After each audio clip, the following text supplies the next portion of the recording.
ஸ்ரீராமச்சந்திர பரபிரம்மணே நமஹ. பூமிக்கு கங்கை நதியை கொண்டு வர முயற்சியை ரொம்ப அரும்பாடுபட்டு செஞ்சு பார்க்குறார் சக்கர மன்னன். ஆனால் அவருடைய காலம் முடிஞ்சுடுறது. அவரால் கொண்டு வர முடியல. அவர் மகன்கள் மாண்டுறாலே அந்த 60,000 பேருக்கும் தர்ப்பண நீரை செலுத்த இப்போ பிரம்மதேவன் கிட்ட அவருடைய பேரன் பகீரதன் தவம் புரிகிறார்.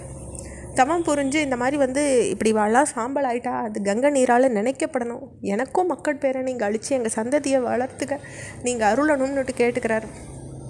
இப்படி பகீரதனுடைய வேண்டுகோளை கேத்துண்டு பிரம்மதேவர் காட்சி அளித்து கடுமையான தவம் புரிஞ்சவனே, பகீரதா, இக்ஷ்வாகு வம்சம் விருத்தி அடைகிற வகையில் உனக்கு மக்கட்பேர் உண்டாகட்டும். கங்கை ஹிமவானுக்கு பிறந்த அவளை தாங்கிறதுன்றது அவ்வளவு எளிசான காரியம் இல்லை. அவளை பூமிக்கு கொண்டு வந்தால் அதை தாங்கக்கூடிய சக்தி யாருக்கும் கிடையாது. சிவபெருமானை தவிர அந்த காரியத்தை செய்யக்கூடியவா யாரும் இல்லை.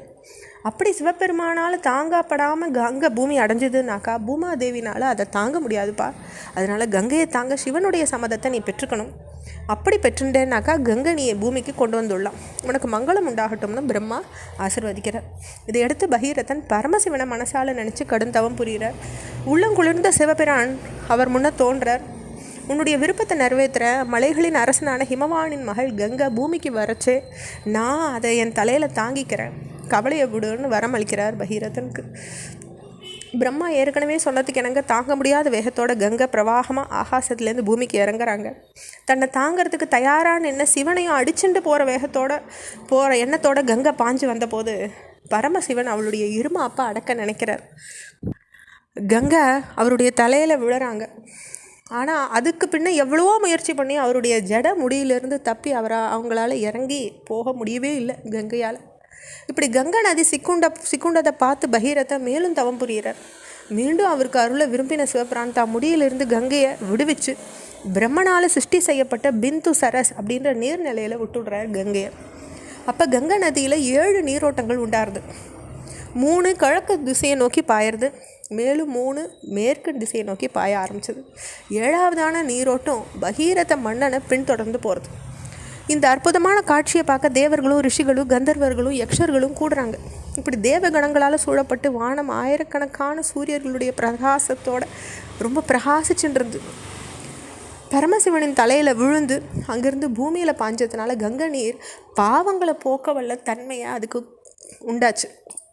சில சாபங்களின் காரணமாக சொர்க்கலோகத்திலேருந்து பூமியை அடைஞ்ச பலர் அப்போ அந்த நதியில் நீராடி பாவம் நீங்கினவாளா நல்ல உலகங்களை அடைஞ்சாங்க.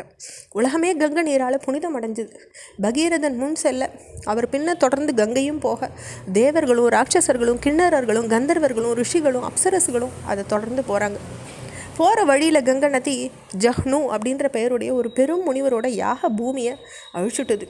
இதை கண்டு கோபம் அடைஞ்ச அந்த ஜஹ்னு முனிவர் தன்னுடைய மாபெரும் யோக சக்தியின் மூலமாக அந்த கங்கை நீரை அப்படியே குடிச்சுடுறார்.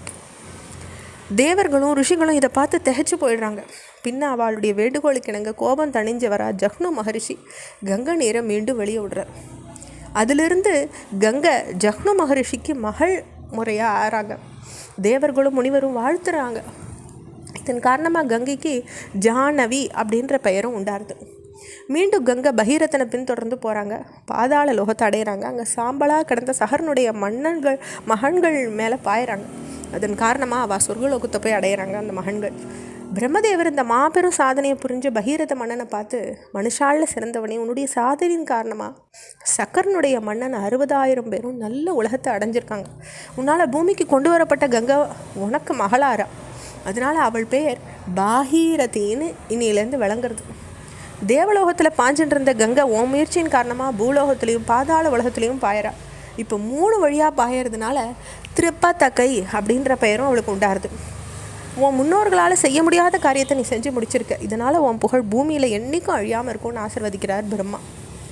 பகீரதனும் சாஸ்திர விதிமுறைப்படி சக்கர குமாரர்களுக்கு செய்ய வேண்டிய காரியங்களை செஞ்சு முடிக்கிறார். இதனுடைய தொடர்ச்சியை நம்ம அடுத்த பகுதியில் பார்க்கலாம். ஸ்ரீராமச்சந்திர பரபிரம்மணே நமஹ.